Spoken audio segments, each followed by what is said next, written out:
Over time, Treyarch has become known for their depth and the sheer amount of Easter eggs they put into their zombies maps, giving players a wide variety of quests and objectives to do without the game itself straight up telling the player how to accomplish these various Easter eggs. But at the same time, not all Easter eggs are created equally here in Cold War Zombies, and some are a lot better than others here on the first map of the season, Die Maschine. So today, we're tasked with ranking every single significant Easter egg that has been currently solved, where even for hardcore zombies fans, I'm sure there's gonna be a few on this list that you might not have known about. There are 10 of these Easter eggs in total on the map. We're kicking things off at our number 10 spot. The first one is one that apparently a lot of people don't actually know about. Me being the zombies news guy, a lot of people tweet and email me things that they find in the map that they think could be Easter eggs over and over again. For some reason, I've consistently gotten pictures of people tweeting me thinking it's a new Easter egg, but in fact, picking up the cassettes in various areas of the map here in Die Maschine is simply the steps for what is kind of a Treyarch staple on their zombies maps, and that is the music Easter egg. This one is really simple to do. Simply picking up the cassette tape in 3 different areas of the map itself triggers the start of the Easter egg song Alone by Kevin Sherwood. A fun little Easter egg to be sure, but nothing that significant. It's still cool, but it does take our number 10 spot, where the song Easter egg is quite lighthearted and fun. Moving on to our number 9 spot, it's anything but that, where a Reddit user has discovered that when the power is off and you enter the bunker for the first time, you're able to hear some odd sounds coming from the vents above you. Well, when standing really still and really close to these vents, then reversing the audio in post-production, this Reddit user found out that there's actually words being said from the vents, and their message is not a happy one. Take a listen.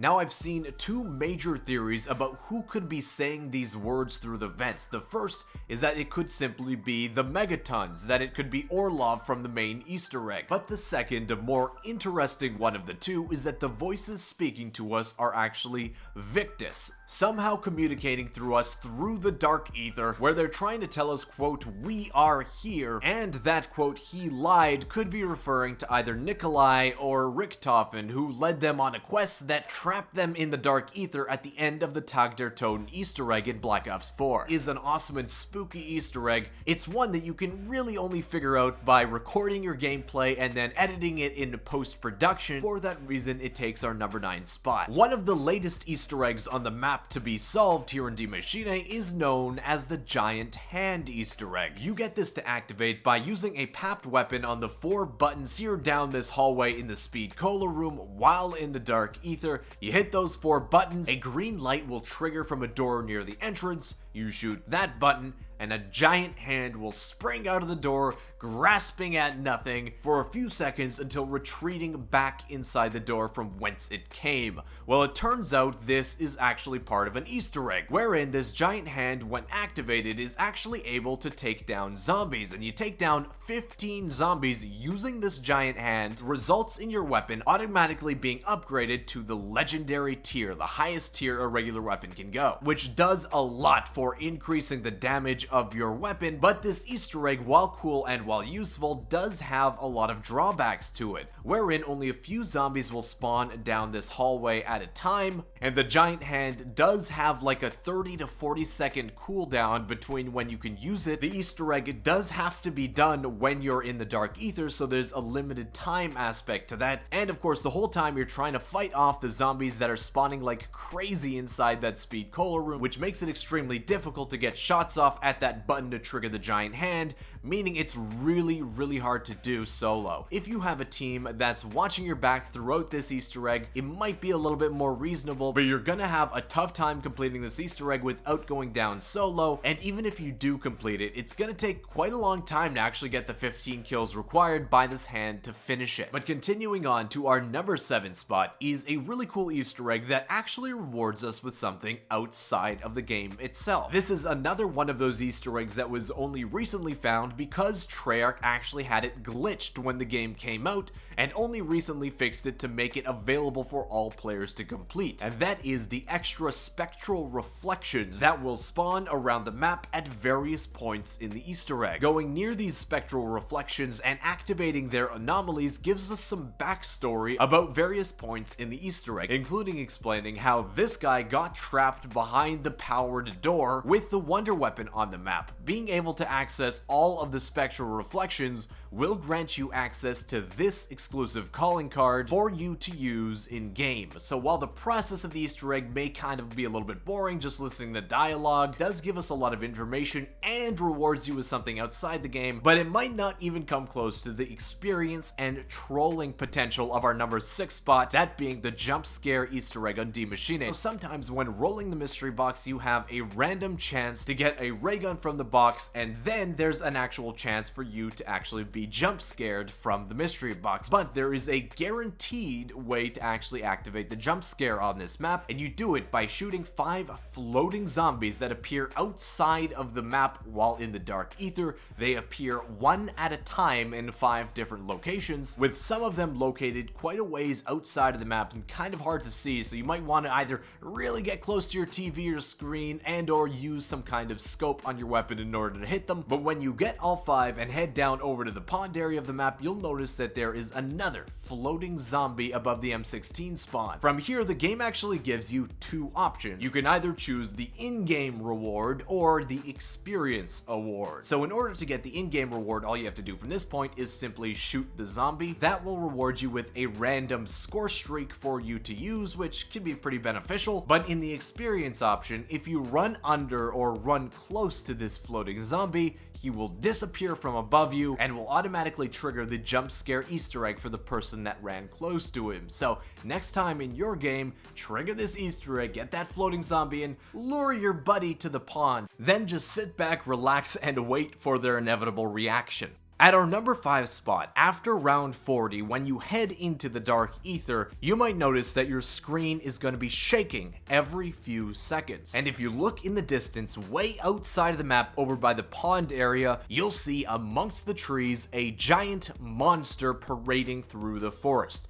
Up close, this monster is incredible looking. Its model looks like it's made up out of the parts of other zombies, and because of how often this creature is mentioned within the lore and various intel drops of Die Maschine, I expected that this isn't the last time we'll see this creature, and then next time it might actually be a boss zombie for an upcoming DLC map where we'll have to actually fight it. This is just a really cool Easter egg in general that rewards you for going high rounds. In Cold War, it combines a visual aspect of the monster crashing through trees in the forest and the lore aspect, setting up this elder god to return in a future map. At our number 4 spot, and you're gonna have to hear me out here, I'm gonna put down the process for the main Easter egg on the map. Now, while the main Easter egg for Die Maschine is really easy to do, it's super straightforward and can be kind of fun, the whole of the actual meat of this main Easter egg is simply getting the 4 elemental upgrades for the wonder weapon on the map. Other than that, you're basically running around the map at certain points, interacting with certain spectral reflections, and while to be honest, you don't really do a whole lot over the course of this Easter egg, taking it as a total package leaves it in the upper tier of Easter eggs on this map,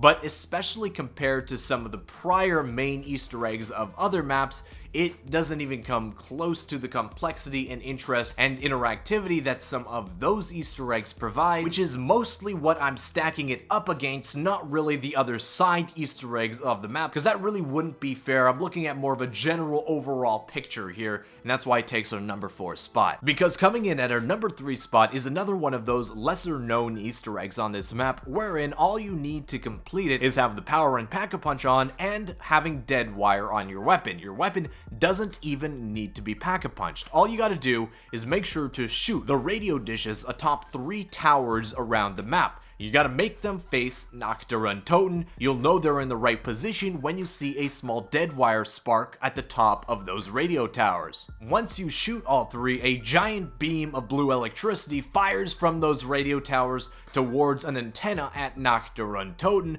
which is a really cool effect to see mid-game. And once you head up to the very roof of Nocturne, where the electricity ended up, you'll find some point drops for you, 1500 points in lower rounds, and I believe the cool part of this Easter egg is the actual points that drop will actually be increased if you do this Easter egg at a later round. But not only that, you'll start hearing an announcer list off a set of number sequences, where those numbers are actually used to solve one of the G ciphers on the map itself. Now, this being the zombies community, the cipher was actually solved without needing the help of the key provided in this Easter egg, but the intention from Treyarch is very cool nonetheless. I've got this at our number 3 spot because it's decently fun to do, provides an awesome visual effect at its ending, gives you an in-game reward of a point drops that scales depending on what level you're on, and it provides us with a key on how to solve one of the intel on the map. That combined as the full package makes for an awesome side Easter egg. While the reward may be useful, it can't compare to our number 2 spot, and that is the Easter egg to get the wonder weapon on the map, guaranteed every time. When you take down the boys that split from a megaton, it'll drop an item that you can then pick up. Over by Deadshot Daiquiri, you head to the ground floor of Nocturne. You can then trigger the wonder weapon to activate behind a closed door, taking out any of the zombies that pass it. Now, this is of course one of the best known Easter eggs on this map, really useful to easily get the wonder weapon, but I like it for a couple of reasons. That there's an actual item involved where you actually get something from depositing the key card into the machine. I like it that it actually forces you to kind of train up in the closed environment of downstairs Nocturne to make sure that your train of zombies passes by the wonder weapon while it's active. And lastly, I like it because it has some kind of unknown side effects that you can use it for, where if you don't really want the wonder weapon early game, you could use this thing like a trap that insta-kills anything that comes near it, including the boss zombies on the map. This thing will insta-kill the megatons and the 2 guys that spawn from it at any round. It's the only thing in the game that we know of that can do this. So if you get to one of those like upper 20 rounds where for some reason you've got 4 megatons that just decide to spawn in all at the same time on the same round, make sure you got them following right behind you. Head over to Nocturne, trigger the wonder weapon behind the door, and just watch as they evaporate without you having to waste any ammo on them at all. And that leaves us with the number 1 spot. It's probably the best well-known Easter egg that got a lot of publicity, that got a lot of testing done on it, that's done in pretty much every single game of zombies that I know of people that are kind of savvy about the game mode, and that is the Coffin Dance Easter egg. I'll tell you why I like this one so much. The first is that while it's simple to complete, I like how all the steps are located in the general particle accelerator room, that the locations for the orbs aren't sequential, so you can do them in any order you want, and that they don't have various spawn points for the same orb. Then going into the Easter egg itself, while the whole content of the Easter egg is a coffin dance party referencing the classic meme video, you can choose to watch this dance party, participate if you like, or while this time you are in the dark ether, so you can do a bunch of things in this dark ether state that you can do normally in a dark ether when interacting with an anomaly. You can take out a whole bunch of crystals, you can try to get items for the main Easter egg that you can only get inside the dark ether, you can go for the jump scare Easter egg we talked about earlier. So while I've heard a bunch of people complain that this Easter egg lasts a little bit too long in its dark ether party state, I say to that you can do other things than just stand there and watch the zombies dance. In that time you're in the dark ether, you might even get another free perk or even the wonder weapon out of one of the dark ether crystals that are scattered around the top of the map. And of course, at the end of it, Treyarch's giving the gambling addicts, fanatics that haven't got their fix in Call of Duty in quite some time, with what is essentially a free loot crate that guarantees a free Juggernog perk pickup every time, a whole bunch of rare and common salvage, and an epic or greater weapon that has a chance to be a ray gun. For all those reasons combined, packaged together, it's no wonder that the Coffin Dance Easter egg has become one of the most beloved side Easter eggs that Treyarch has put into any zombies map so far, meaning it's a no-brainer why it would take our number 1 spot. These are all of the known Easter eggs, the solved Easter eggs that we have here in Die Maschine. There is a bunch that are still unsolved on the map that you can help us find right now. I'll leave some information in the description of this video and at the end of this video if you want to help us do that. But hey, if you enjoyed the content of this video, why not consider throwing it a thumbs up. And hey, be sure to subscribe if you aren't already. We cover all of the new zombies Easter eggs when they get found in Cold War Zombies, so if there's one on this list that you missed, we covered it in the past and you would have seen it if you watched those. But I want to thank you so much for watching, and be sure to tap out on one of these 2 videos on screen now to help us solve even more unfound Easter eggs here on Die Maschine.